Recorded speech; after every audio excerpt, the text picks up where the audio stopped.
So we've got water leak found video on 2009 Ford Kuga.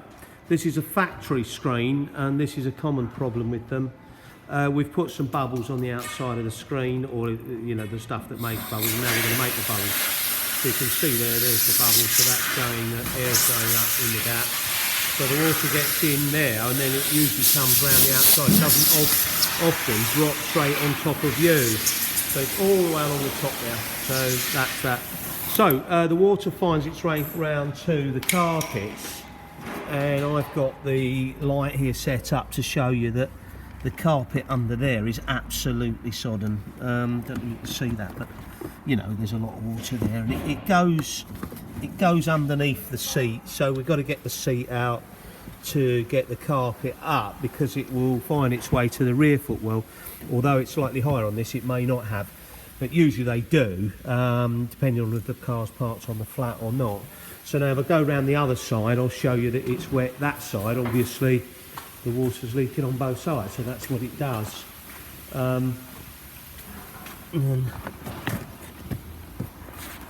that's wet there. It's not as bad actually, so possibly it's not been quite as bad a seal, but it's wet there as well. And then James has got the water now ready to show you it getting in behind the bumpers.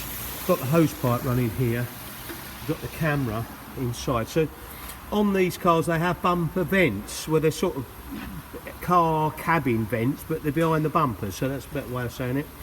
So James has got the camera there behind, situated where the vent is, and this is the screen of it, so you can see that. And then he's going to put water on there so you can see where the water's coming in. So there's the camera nozzle.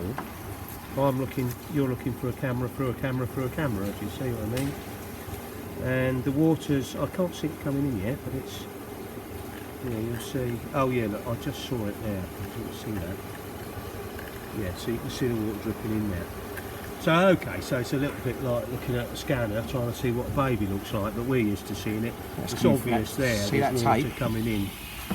Right, yeah, so you have a piece, see there's a piece of tape there, which is on the left of the picture, just there. And that's a factory piece of tape. It just goes straight over the hole, and unfortunately, eventually the tape comes off, and you can see it pouring in.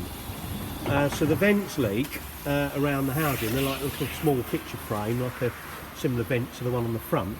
But they also leak in there, and then it finds its way across there behind where you might find the spare wheel. But some cars have spare wheels, and sometimes it finds its way in. So is that it? Are we done on that? Or? So you've got two sides and the vents and the front screen. Is that where we are so far? Yeah. And okay. Put the extra for the welds underneath the scuttle area. Oh right. Okay. So we're just going to note that there's two weld areas on this car, under the scuttle area, under the screen. We haven't got it apart at the moment. We're just going to show you where they are. We're going to recommend we seal those, because this line that runs down the screen behind the bonnet and underneath the scuttle, it's a join line, and they sometimes leak along the join. So we're going to recommend that they're done while we're doing it. We get the scuttle off and reseal them anyway.